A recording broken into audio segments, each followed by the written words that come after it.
Greetings and welcome all to Behind the Curtain Podcast, the show where we ask for insight about topics we think we know everything about, but really don't. I am your host, Andy Ortiz, and to my immediate left, Elizabeth Augin. to her left, Javier Abonza. and lastly, Nina. hi and welcome everyone to our second episode. We've titled it Eve the Engineer. That is right, everyone. Today on our show, we have meticulously chosen everyone on our panel. And before we begin, I'd like to play a little game called Save or Kill. I will give out two suggestions. One can be saved, and the other one is erased completely from existence. So listen carefully. All right. I'm going to start with Nina. PDFs or hard copies? Which do you choose to save?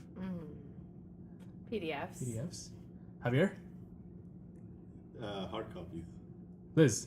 PDFs. All right, I'm going to go with PDFs. I like to save the environment. Thank you. All right, Liz, this next one is, would you rather use email or phone for the rest of your life? I would rather use a phone. Phone. Javier? Phone. Nina? Phone? Yeah, phone seems a little bit more personal over an email. Things can get lost in translation over an email. Maybe an exclamation mark is not there or a comma, and then it all goes crazy. All right, Javier. Physics or chemistry? Physics. Nina? Chemistry. Chemistry. Liz? Physics all day. Okay, yeah. I'm going to go with physics. Sorry, chemistry seems a little bit easier, but physics seems a little bit more... I mean, chemistry can... I'm like, wait a minute. Chemistry can, Physics is a lot easier. yeah, I was gonna. That's what I think. I thought I'm like, I chemistry took was physics easier. and no. to me, it's about what interests me more. And I know physics for sure. You just have way more scenarios and like hypotheticals Kind of testing, and like yeah. Right. yeah. Lot more As testing. opposed to chemistry, which I'm not saying is easy. I'm pretty sure It was long. complex. The books were bigger, but But- I don't know. It just seemed to click more. Anyways. All right. So with every great story, we begin at the beginning. Nina is okay. Nina, what was your favorite subject growing up in elementary school? My favorite subject was math. I was very, very strong at it, and I really, really enjoyed it. It was like a puzzle to me, and almost like another language. And so I just got it in a very easy way, I guess, and it just came to me, and it was awesome. And I mean, from kindergarten on, I absolutely love math. I like that, another language. Liz, what was your favorite subject growing up in elementary school? Actually, mine was art. I went to an art school, elementary, middle school. So that's basically, I didn't discover that I was any good in math till I was in 6th grade. So from then on, it was math. It was art. Art. Ooh. Okay, so Nina, did any of this change throughout? So you said math was your favorite subject in growing up. As you got older into middle school and high school, did that change for you? Well, I think that Liz brought up art, which is interesting. I know a lot of times people think math and art are complete opposites, but I also think that math is an art in itself, and so they kind of go hand in hand. And I too had an interest in the arts as I started to get older, but I never left that interest in math. Like, it was always there. So in everything I did, even in the art, there was math to be done. So whether I was working on a stage or on building the stage or working on lighting and the angles that we'd use, so it kind of went hand in hand. But yes, I picked up the arts also. I enjoyed the arts. Have you ever seen that poster where it'll have some sort of science principle, and like let's say it's a kid bouncing a basketball, and then you see all the math equations. Yeah. When you look at things, it's like, oh, am I looking at the Matrix or something? But Yes. Yeah. Liz, did you have a change of heart in high school? Was art still your favorite subject in high school? Actually, in middle school, it was when it changed to art or to math, and so from there, I decided I was going to apply to science and engineering, and so I ended up doing math, and I love it. Do you know why that changed? What attracted to you? I think I started as, my teacher started saying, oh, you're really good. You start doing competitions. I started doing a lot of math competitions in middle school. And from there I was like, okay, I think I can do this. And so I just started leaning more towards the math at that point than the art side. So I'm a bit curious about was it more like school driven, or did you have like a driver from your home as well, like one of your parents maybe was pushing you to do more math than, let's say, art? No, it was purely school. Like I said, my teachers were like, "Oh, you're good at math. You want to, get in our math team to do competitions." And I just started doing it, and I liked it, so I just continued. Yeah, my parents really, they were cool with whatever they wanted me to do. So. All right. So, both of our everyone on the panel today has an engineering background. I want to ask Liz, why engineering in college? I actually wanted to do architecture because, again, it went kind of with both the math and the art side of it. And what ended up happening that I really wanted to go to SMU, and SMU didn't have architecture; they only had civil engineering. So I said, "Okay, I'll do that instead," and I actually ended up liking it. So it worked out. Yeah. Okay, Nina. Well, for me, I started out, which we spoke last time, in the Medical School of Arts at Southern Methodist University. And a year in, I decided to move over to the engineering program at SMU. Partly because after speaking with my family and really understanding, and some art people that were out actually doing art as a living, I realized that using the skills that I had in math and science would be to my benefit, and I could always do the arts because I was talented, and I could do it. I didn't necessarily need a degree to do what I wanted to do in the arts, and with my skills in math and science, I could definitely get a job in almost anything, because that skill set it travels far. I like that a lot. She's like, did you see that? She's like, Nina's like, oh, I can do the math and science as a job, and then I can still do the art side on the which I do. How do right. you? Yeah. Yep. What do you? What art side are you participating in right now? Well, currently I took a class in film just to learn a little bit more about that, but the acting side of it. And so I've met a lot of people in the film community, and so I work with independent mostly, but independent people, and we work on films together. I helped produce a film a couple years ago, and so I can do that. Both. But then when I'm at work and I work in all of the numbers and all the data that I do, I absolutely enjoy that too. So I kind of get a drive. You're using off both sides Yep. of the brain. Yep. Cool. Liz, you said art earlier as your favorite subject. Is there still any art that you experience today? I don't do much of the painting and the sculpting anymore, but I did dance for a while. I danced for 18 years, so that's in arts and crafts. I always like to do that, and I guess that's art too. So Legos count, right? Okay, so moving on. Well, the next question would be, how many girls were in your engineering classes in college? And I guess compared to all the math stuff you did, maybe in elementary or middle school and high school, well, how many, what was the girl to guy ratio throughout all of that? I think in elementary school it was fairly even, just because and high school, just because we had to, there's a ratio standard, I guess, in school. Mm-hmm. But as I progressed to college and got into the engineering degree and into my major, I realized that, there were only like 3 or 4 girls in the class at a time. And that was a small number, and it was like out of 20 or so. So about a fourth of the class, yeah. That was in college? Yeah, in college.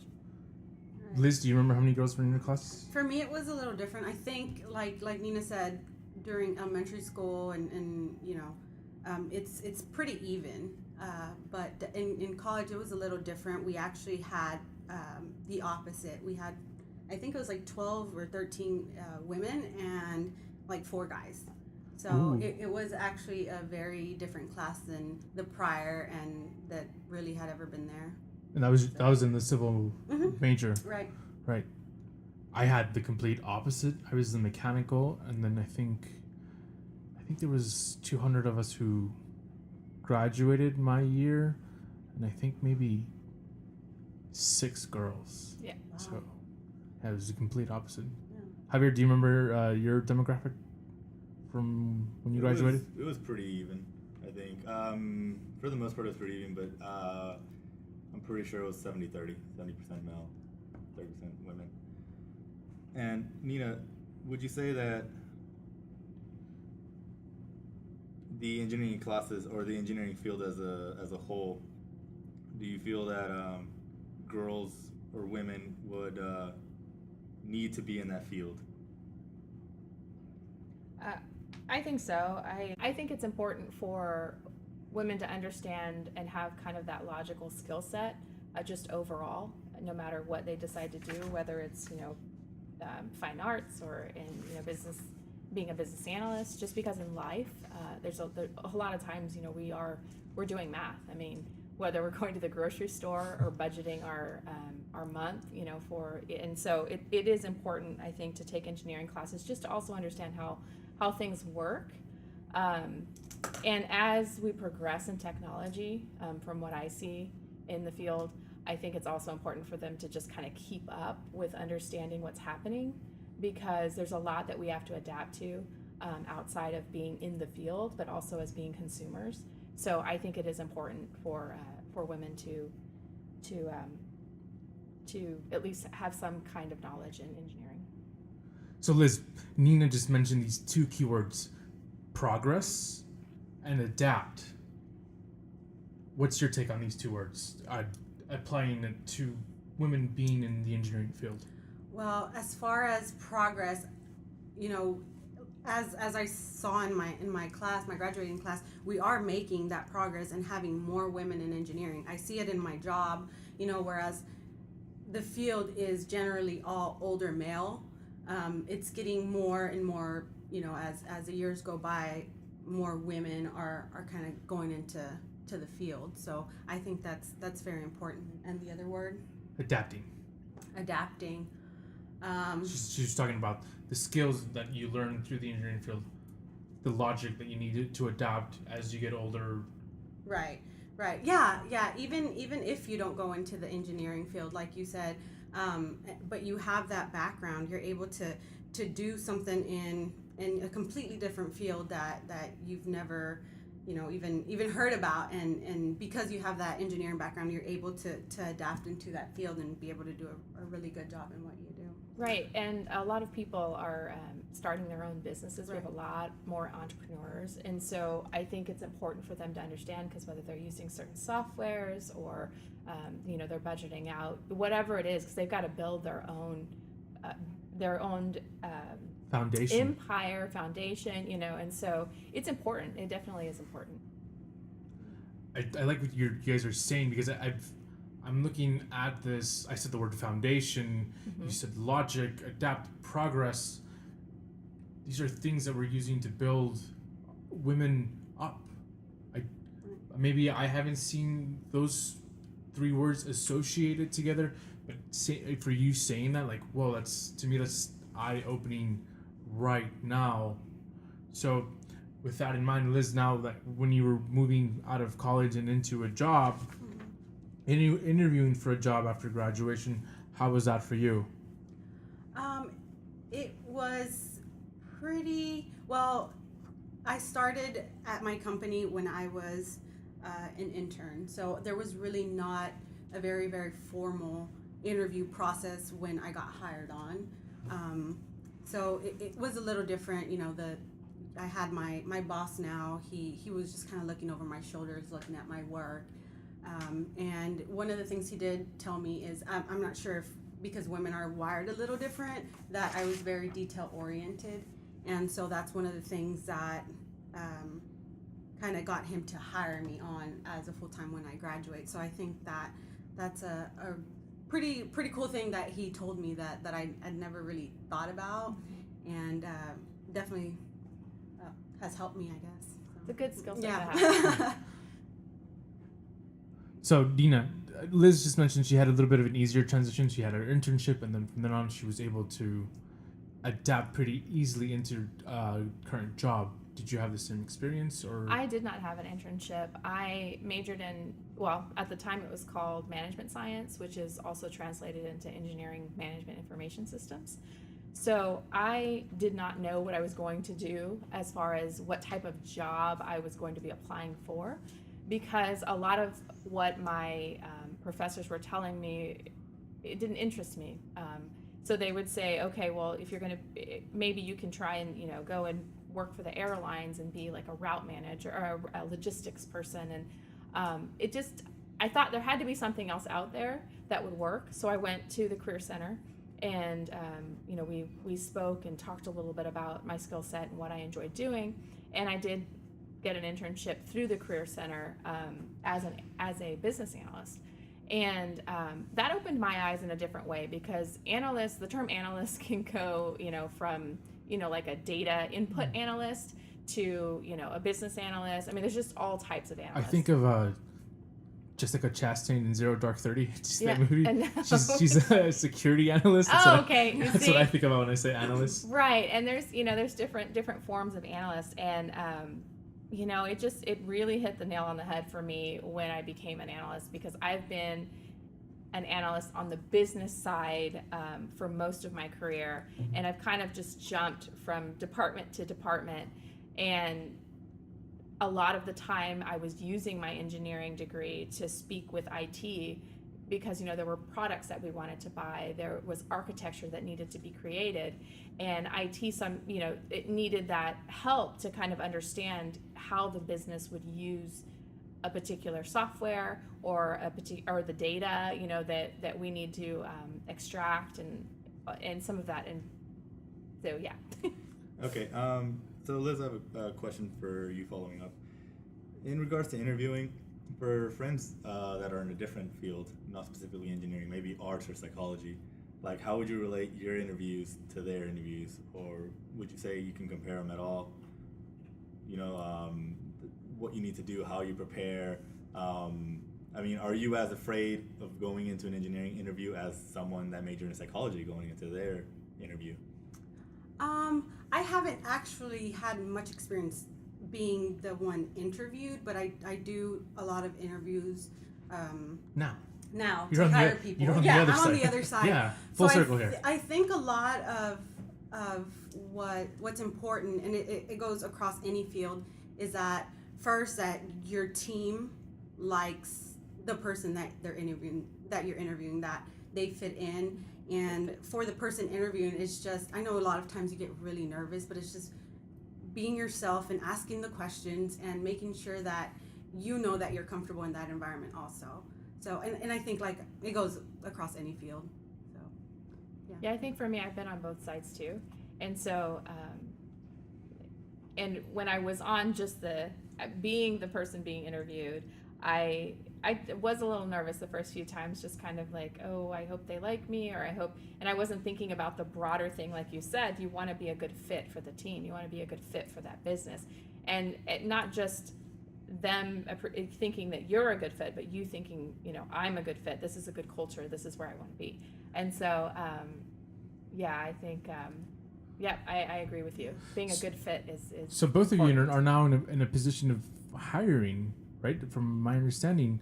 So do you see a lot of women in your work field now that you're in that position? Do you, how many women do you work with? Well, wow, that's an interesting question. So, my team currently is all women. Okay. And the team that I support currently is all women. I'm under the marketing. I support the sales team, but I fall under the marketing umbrella. And so some companies have chosen to kind of have an IT person who can give them an IT perspective on their team within the department. And so although I'm not inside of the IT department, I kind of am their advisor into communicating with the IT department. I don't know if that makes sense, but that's kind of, and there are some businesses that work that way, and where I've worked, it has always been the case. It's like a pseudo IT then, because you still need to know enough of what's going on Yes. to, hey, try this, to interject with your advice. Yep. Okay. Liz, do you work with a lot of women at your job, or? Yes, most of my team is women, just because Like I mentioned earlier, the whole being detail oriented, I found, it's not being discriminatory against male or anything, but we are a little bit more detail. Discriminated against. We're a little bit more detail oriented, and a lot of what my department does is looking at data, picking out, where the flaws in the data is, fixing them. If something's wrong, we got to catch it really, really soon. And I found that women are a little bit more detailed for that, and not necessarily mean that I don't hire any guys. I do have males in my team too. But I do work now with a lot more women, and as a company, we're hiring a lot more women now too. Have either of y'all been to any IT conferences for training purposes or just work related? I've been to an Oracle conference, Salesforce. It's a software. It's not necessarily an IT conference. And at that conference, would you say the split female to male was noticeable, or was it just any other? No, it's pretty noticeable. I mean, there are definitely more male in the IT or engineering jobs. I mean, they just are. I mean, when I think about development, like our development team, it's mostly males, and I think about infrastructure, architect, sure, it's mostly male. So in the IT department itself, I would say it's mostly males in the department. So with people you work with directly, let's say executives, VPs, in regards to males or females, would you say one tends to work harder than the other? I guess what I'm getting at is where I work, there's plenty of executives that are males, and there are some, you can see a split, like some work 80 hours a week, and some just work 20, 40, kind of laid back. But when I look at all the women that I see that are VP level, executive level, all of them are hard driven. There's not one that I can say, that detail oriented thing that Liz just mentioned. It just seems like they kind of are all fierce. They're I got here and I'm gonna work for how I got, as opposed to some of the males are just I'm a VP, whatever kind of attitude. They get their job done and they go home. But all of the females I notice are it costed me so much to get here, I'm gonna work my butt off and blah blah blah. So I mean, in your respective fields, do y'all notice anything like that, or? Go ahead. Well, in my company, we really don't have any female executives at this point, and I think it'll change just because we're hiring more women now. So I don't really have an answer for that, but the younger engineers, I would say it's about the same. I think a hard worker is going to be a hard worker, and a slacker is going to be a slacker regardless if they're male or female. I do agree with you on that point, but I also think you said a word that really stood out to me, and you said cost. And I think for a female, there is a higher cost in being an executive. Yes. And so for myself, I'm cruising right now because I have 2 children and I'm married. And, I want to be able to be there, for the kids when they have things at their school and things like that. Yes. So my focus is not to climb up the ladder really fast and become a vice president or become, whatever, an executive, Right. Yeah. Right. because I know that. Now there are others who have made that choice, and maybe when you see a more driven approach from them, it's because they're trying to really make sure that they're trying to balance, right, the success. So there's a success at work and there's a success at home, and so definitely I think females do have a larger role in the family, and it still is very much that way. Although I will say, us millennials, I am a millennial, I fall in that bracket, and I know you guys are too. Yes. And so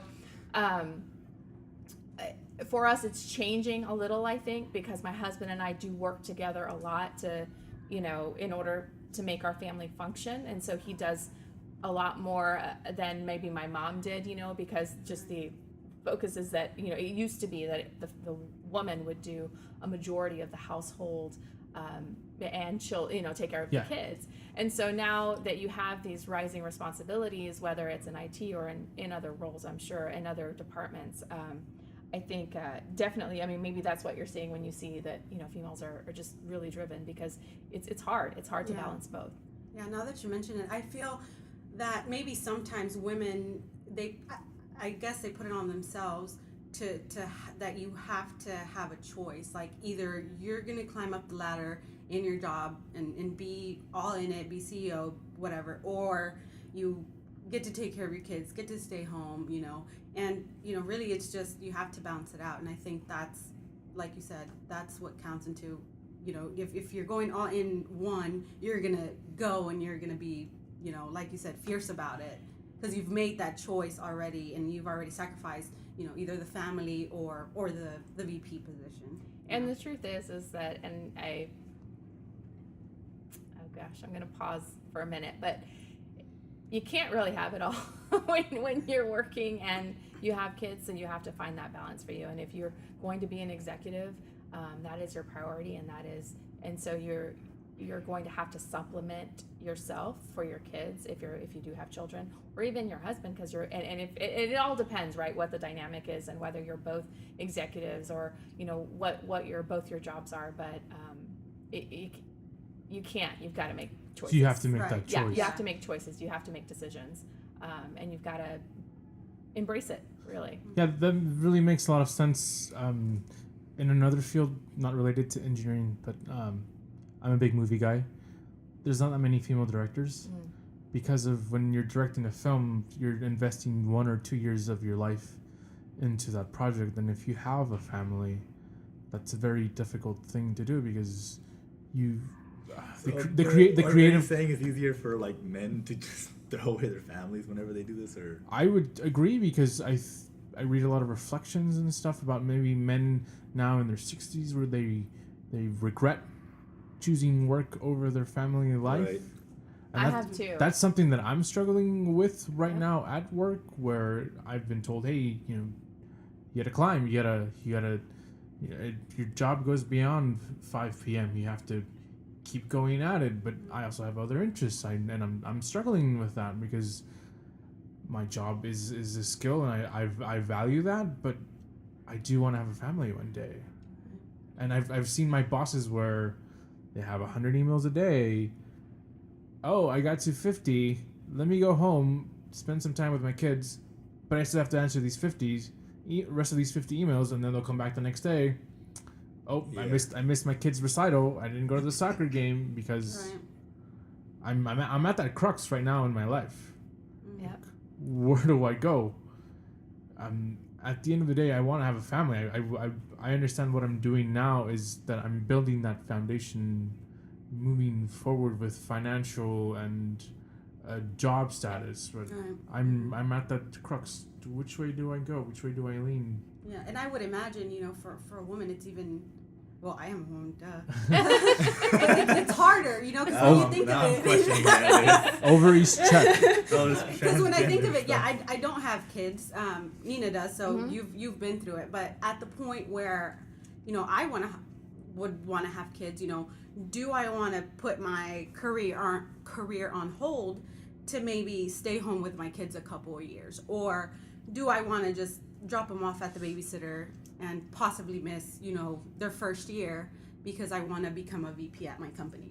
And maybe if I'm gone that 1 or 2 years is going to set me back from a guy that possibly has a kid, but his wife is staying home, so right.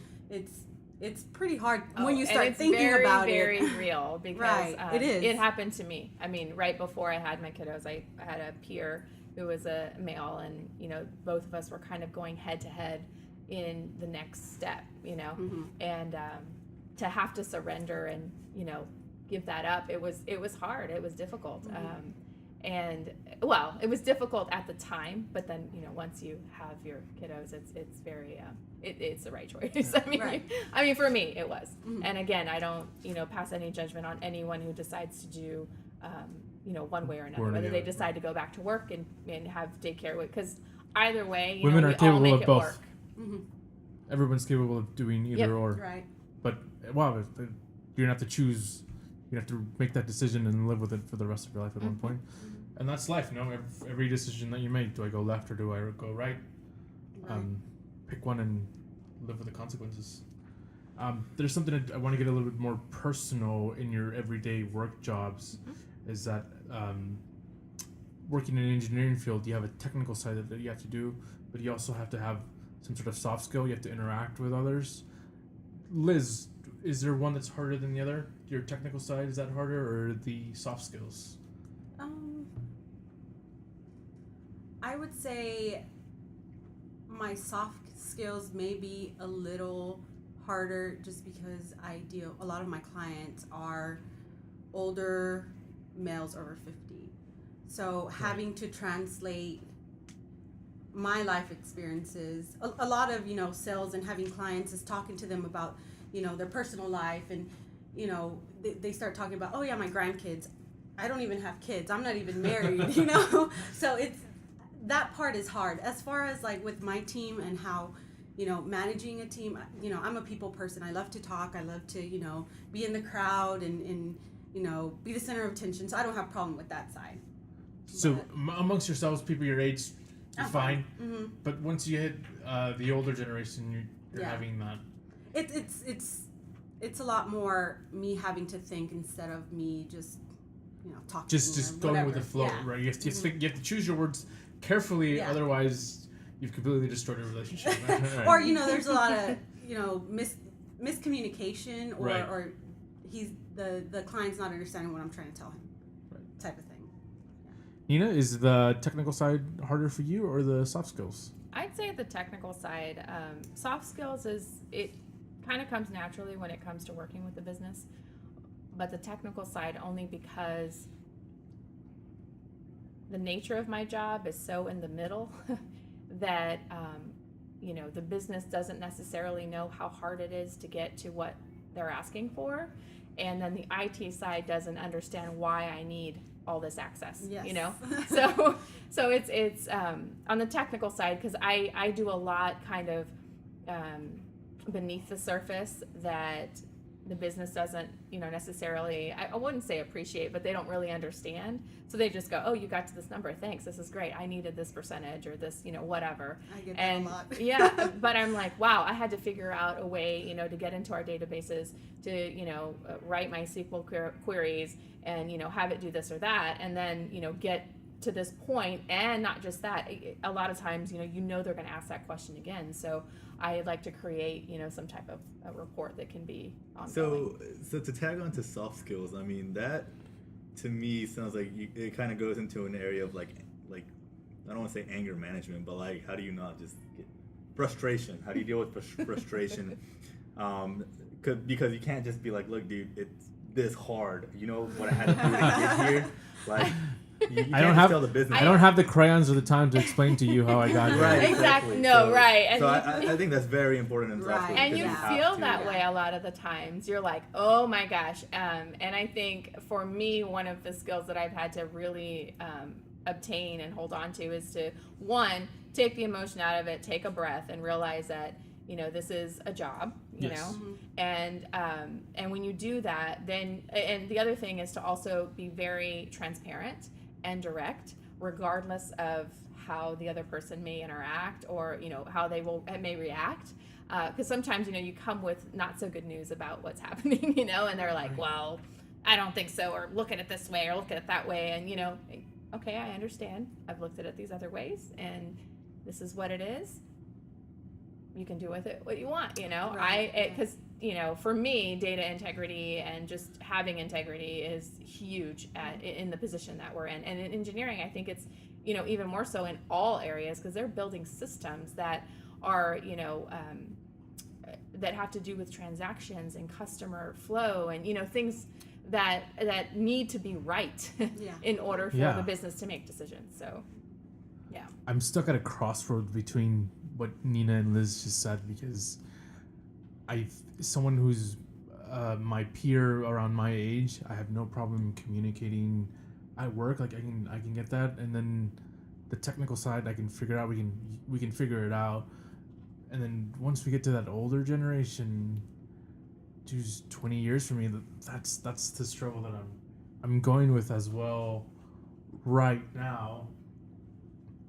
that's sort of been the whole issue that we got a new director, and that's the thing. Communication. That's such the key. Well, I think in the back of our head, we always need to remember that a person is a person. Right. Whether they're 65 or 45 or 22. Because when you do get out into the work world or workforce, you're going to have very many different, age groups that you're working with. And just to kind of feel confident in that you are a person and they are a person, because they're you're valuing the person. Yes. You're giving them value. You're recognizing that it's a person, and they're not just a worker. They're not just a number. Right. Yes, They and have their own that story. you are valued. You are of value to what you're doing. And so I think when you recognize both of those, you can come to a good understanding. Right. So Liz, it's pretty clear that both of you here kind of have those soft skills and know how to talk to other individuals. But have y'all ever come across anyone else, like any other engineer?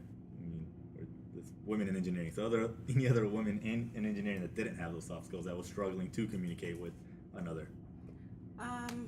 I think what I have seen is that, a woman comes off as too, quote unquote, strong, and so men might not like that. And so it's just, they have to live with it. You learn, if another person gets mad at you, it is what it is, and you can't do anything about it. I'm pretty laid back, so if somebody comes at me the wrong way or tells me something, I'm just gonna be like, okay, cool, whatever. But I think sometimes it's unfair because if a woman is seen strong or confident, well, they don't see it as confident, but strong or too abrasive or aggressive, whatever, it sometimes gets written off by a male counterpart, and so I think that could be a struggle for anyone really. But So have y'all seen this situation? I think I've seen it once in my workplace where if a guy, he had a problem, and if it would have, his reaction solely depended on whether a woman or a male told him. Like it seems like he would have taken it easier that he was in the wrong if like another male was just like, hey dude, like this is what you did, blah blah, as opposed to like a woman were to go up to him and be like, hey, this is why you were wrong. Like I've seen that happen at my workplace where a guy like took it a little bit like, his pride was hurt just because it was like a woman. I don't know, have y'all seen that? I don't think I've seen that. I mean, I guess I'm kind of naive and don't want to see it, or but no, I don't think I have.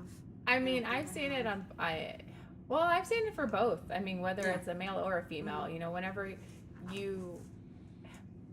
whenever someone feels attacked, whether it's, you're calling them out on, their operational daily stuff, where you say, well, I don't think this is right. We need to check into this, or whatever it is.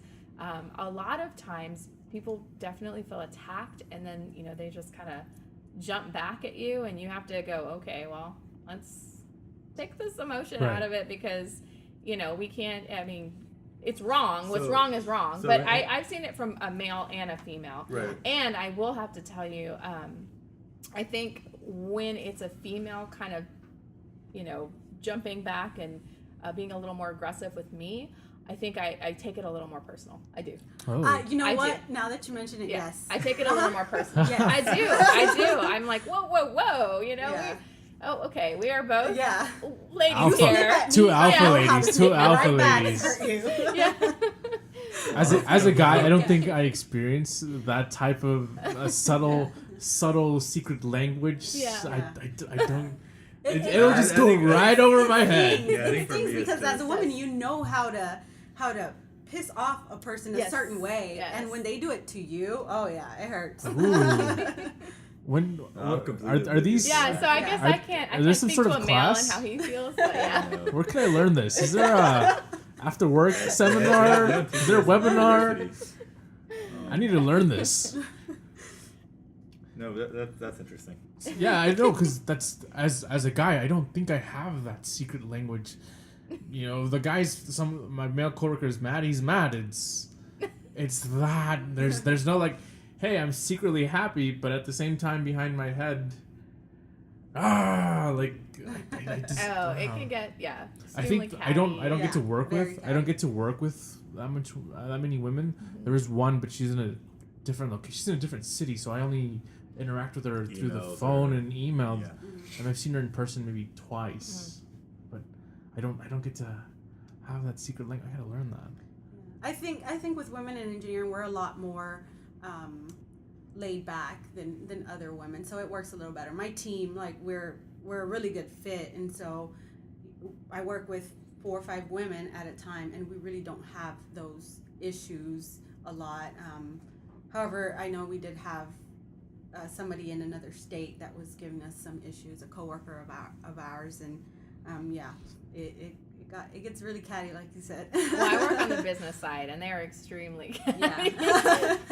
There's emotions flying high, left and right. And I agree. I think in IT, it's just more laid back, and in the engineering field, Right. And I actually prefer to work with the more logical thinkers Right. than the business side. Although, like I said, the soft skills feel, they feel fine with me. It's the technical side. Do you ever feel like your like soft skills are diminished, and like your technical skills come out more whenever you're handling like just basic day-to-day stuff? Like say you're at home and like your parents are trying to do something, and you're technical, and you kind of know like how something operates. It isn't like A plus pixie B. dust, right? Like if you don't plug in something, it ain't gonna turn on. So do you ever experience like your non-technical side coming out, like, hey, come on, it's like you do it this way, or in regards to like anything you see day-to-day life or you're with your parents? Yes, the technical side definitely comes out, and I can say I'm pretty impatient. So sometimes they don't know how to turn on the Wi-Fi or fix the Wi-Fi. Yeah, that. So definitely the technical side comes out at that time. Yeah. Yeah, I mean, how can it not? You have 2 kids. Yeah, how does that? How can And a it husband. not? I mean, yeah, and he's in IT. My husband's in IT. He's and so for both of us, we're quite technical even at home. But I think our girls are too. And I whenever I'm working on projects with them, especially, I mean, I'm Ooh, very like right. logical, Very step and by how step. we're gonna do 1, this, 2. and let's do. And so it works, I think, But yeah. I would like to That's see like your science fair project boards. Yeah. They're probably like Yeah. particular. Are you guys aware of? Are you guys aware that you have these skills, that you have more of a soft skill over a technical?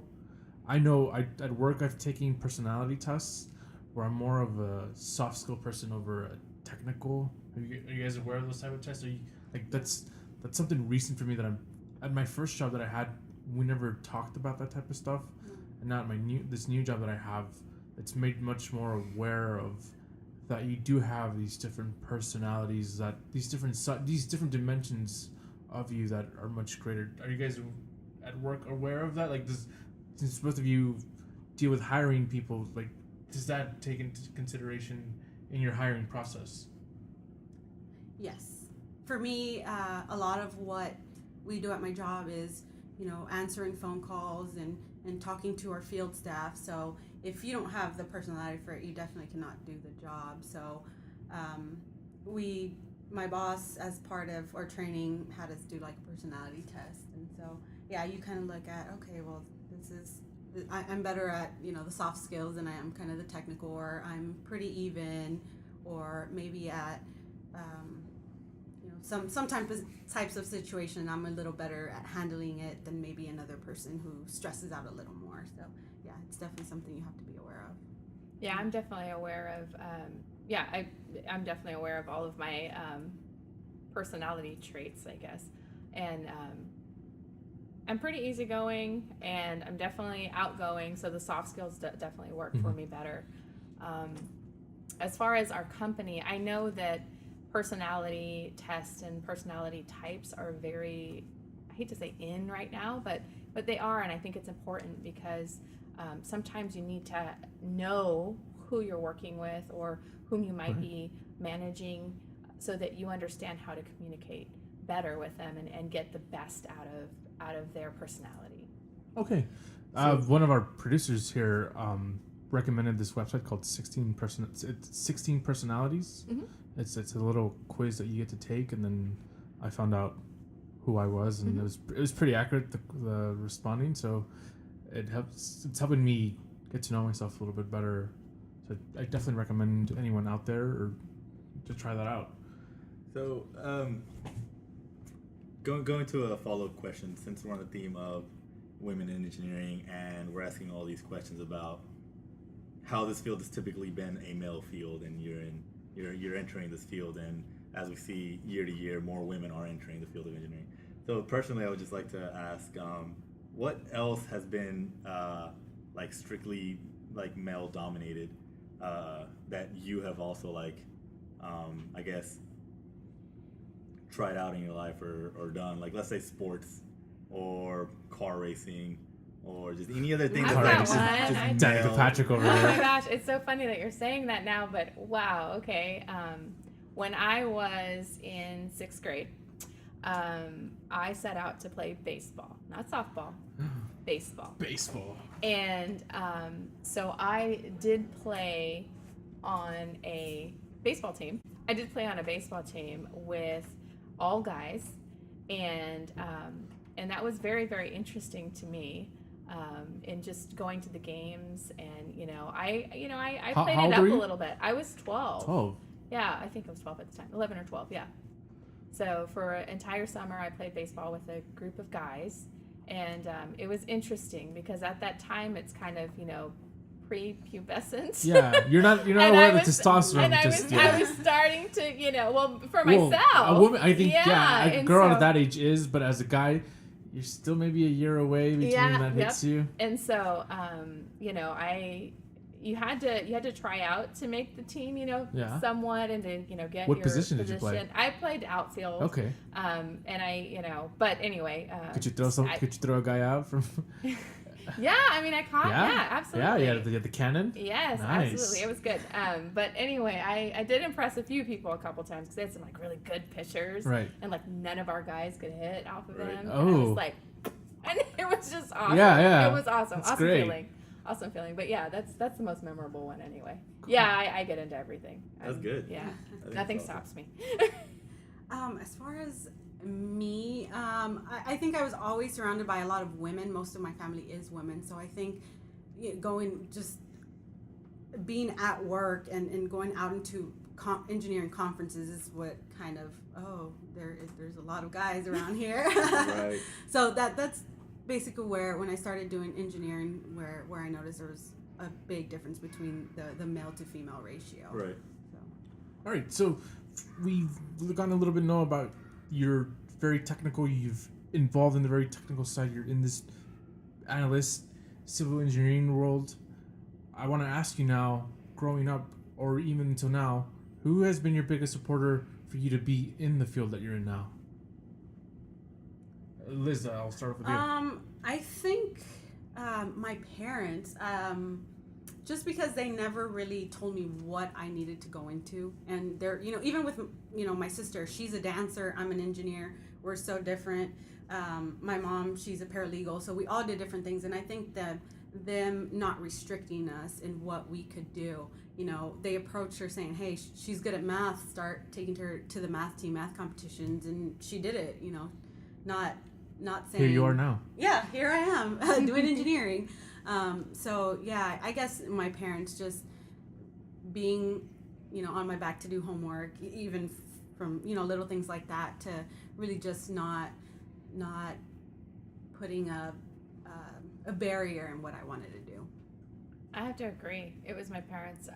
Neither one of them are in engineering, but they've always just been supportive and really nurtured whatever it is, our strengths. And so I think it definitely my parents. Great, yeah. So now, getting close to our end time here. What advice would you have a girl right now who's in school and she's thinking about engineering as a career? Nina, do you have any piece of advice right now? She's thinking about it. I would definitely take a kind of like a coding class, and then maybe a computer.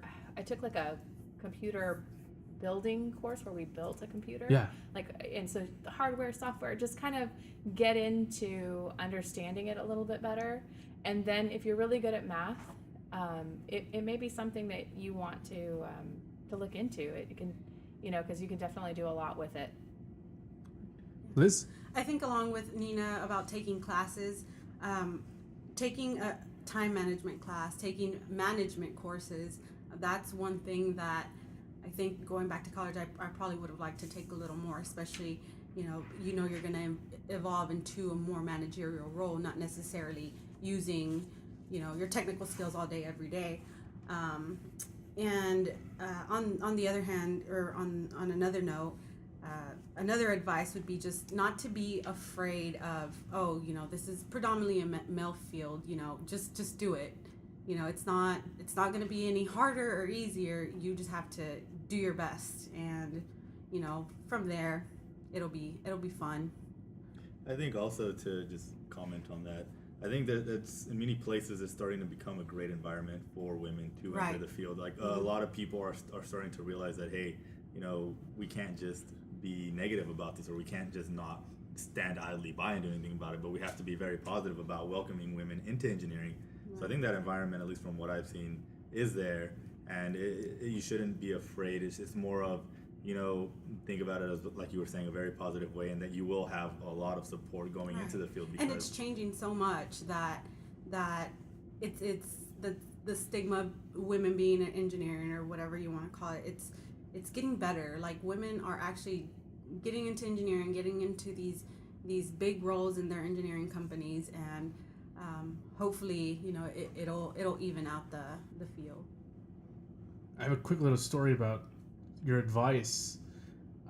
I met you my freshman year in college. I think you were a junior, and we took a engineering conference trip to Phoenix. Yes. So I got to spend my first semester with. I was a freshman, everyone else was a sophomore or junior, and I was I looked up to everyone on that trip, and the trip ended, and then Liz was president of the chapter of our engineering chapter that year, so she was pretty much in charge, and you can see that. I could probably picture her now in her every day from that year, but what you told me was that you expected me to have a position next year in the chapter. And I think I got treasurer. So I just want to say thank you on that. Well, you're welcome. Yeah. So yeah, I'm glad that I was able to be surrounded with great people. Right. So. Sometimes you just kind of have to just go for it and not be scared. Yep.